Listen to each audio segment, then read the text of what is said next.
Thinking about art as a jumping off point for mindfulness works really well because people enter the space looking for new perspectives, trying to digest new ideas, and often looking for community that they can't find at other places as well.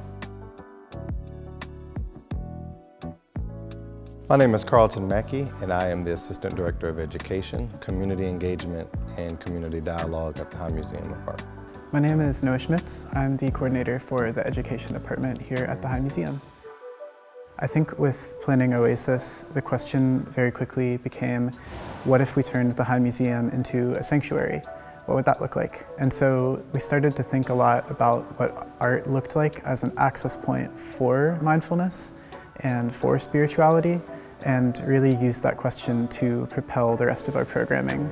There are four major components to Oasis. There's a movement-based activation, there's a sound-based activation, there's an art-making experience, and then there's a conversation series that is called Sing with Spirit that is rooted on connecting art to one's spiritual, religious, or contemplative practice. Those four components really came together in an early planning meeting between Carlton and I.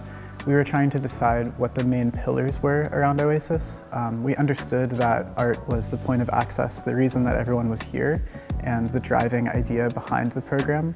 But we wanted to know, what is the space in between the person and the artwork, and how can they engage with that in a different way than our other programs? We invite a guest whose practice is rooted in a particular spiritual tradition or contemplative practice, and we invite them to have a conversation where we look at a piece of work in the High Museum's collection through the lens of that person's spiritual practice or faith tradition.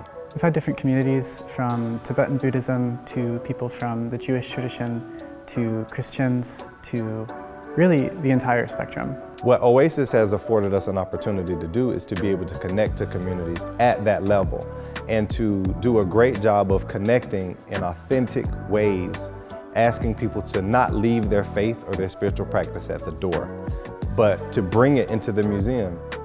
One of the recent additions to Oasis is a 15 by 15 foot meditative walking labyrinth that was designed in collaboration with the artist Stephen L. Anderson. A walking labyrinth is a tool used for walking meditation. It's been around for over 4,000 years, and it can be found in a variety of different locations and from different cultures around the world.